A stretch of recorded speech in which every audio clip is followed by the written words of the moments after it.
Your Excellency, Governor-General Sam Mostyn, High Commissioner Alastair Cox, High Commissioner Anil, distinguished guests, ladies and gentlemen, thank you all for this tremendous honor. I'm deeply humbled to receive this award, and I do so on behalf of the generations of Singaporeans and Australians who have worked hard to strengthen the partnership between our two nations over the past 6 decades. I would also like to thank the Governor-General for her very warm and generous words, which brought back memories of many fond interactions and exchanges and visits to Australia and with Australians over very many decades.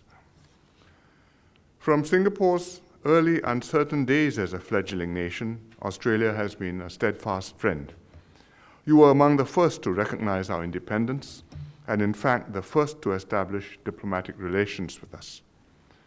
You extended us security support through the five-power defense arrangements in 1971, at a time when we needed it most, an arrangement that continues to this day. Over the years, the bonds have only deepened. We have refreshed and deepened our bilateral cooperation.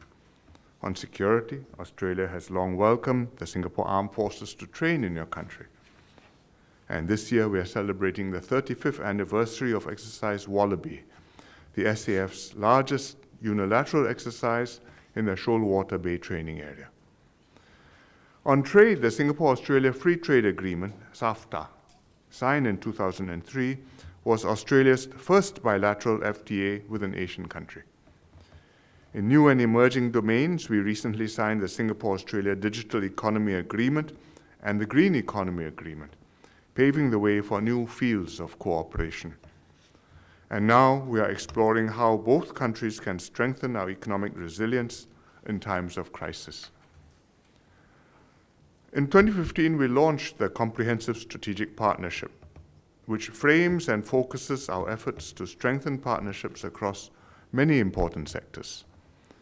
This year, we celebrated its 10th anniversary, and I look forward to the next bound of the CSP, which we plan to upgrade when Prime Minister Lawrence Wong visits Australia for our 10th annual leaders meeting later this year.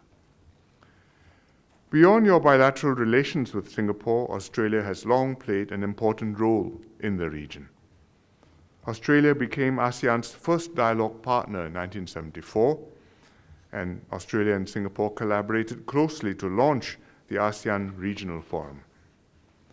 At the first annual ASEAN-Australia Summit in 2021, Singapore supported the establishment of a comprehensive strategic partnership between ASEAN and Australia.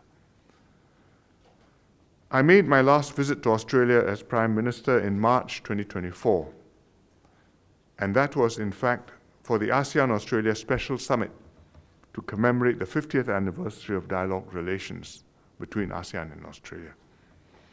We've also collaborated to advance regional economic integration. Our efforts began with APEC, in whose formation Australia played a pivotal role, and since then we have launched further significant initiatives such as the CPTPP and the RCEP. How have we been able to achieve so much bilaterally and regionally, despite being two very different countries? In the words of former Prime Minister Malcolm Turnbull, a wide brown land and a little red dot. It is fundamentally about our shared values, our compatible perspectives of the world, and a deep reservoir of trust built up over the years. We both believe in the importance of an open, inclusive, and rules-based multilateral order. Our societies are multicultural, diverse, and pragmatic. Australian leaders from both sides of the political aisle appreciate that Australia's future is deeply intertwined with our regions, while Singapore has consistently sought to be a steadfast partner and pathfinder for Australia's engagement in Southeast Asia. Throughout my years in government, I have been privileged to work with many outstanding Australian leaders and officials. One happy consequence of a long career in politics is that you end up being grateful to many Australian counterparts and friends. There are too many to name and thank individually, but I will long remember their support and friendship how we handle complex issues together, and the paths we found to take our countries forward. I'm glad the close personal ties between our leaders have continued under Prime Ministers Anthony Albanese and Lawrence Wong. These deep and extensive ties did not come about by chance. They are the fruit of sustained hard work, political will, and mutual trust built through weathering tough times together. I'm privileged to have played a modest part in strengthening this relationship, and I'm confident that Singapore and Australia's friendship will continue to blossom and grow. And may I add that this is not just a friendship between governments and officials, but also between the peoples of our two countries. The Governor General visited Sembawang this morning and met some servicemen there.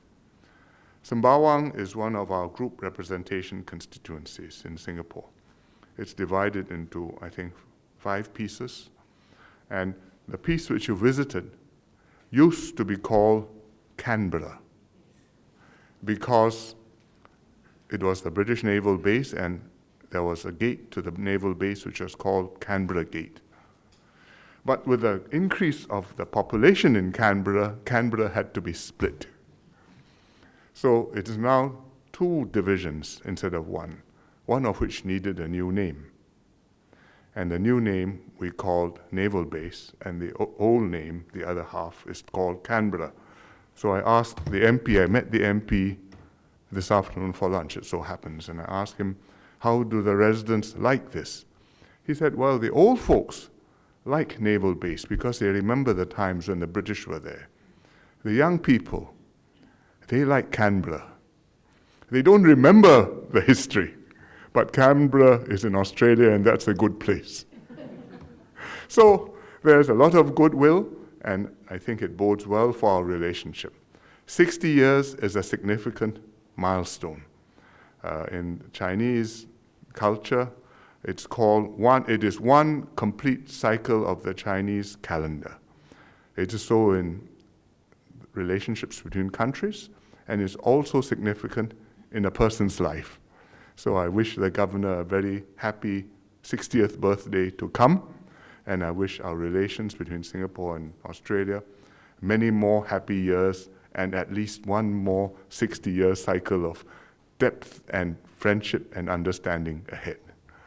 So let me express once again on behalf of the people of Singapore my heartfelt gratitude to the government and people of Australia, and particularly to the Governor General, for this distinct honor. Thank you very much.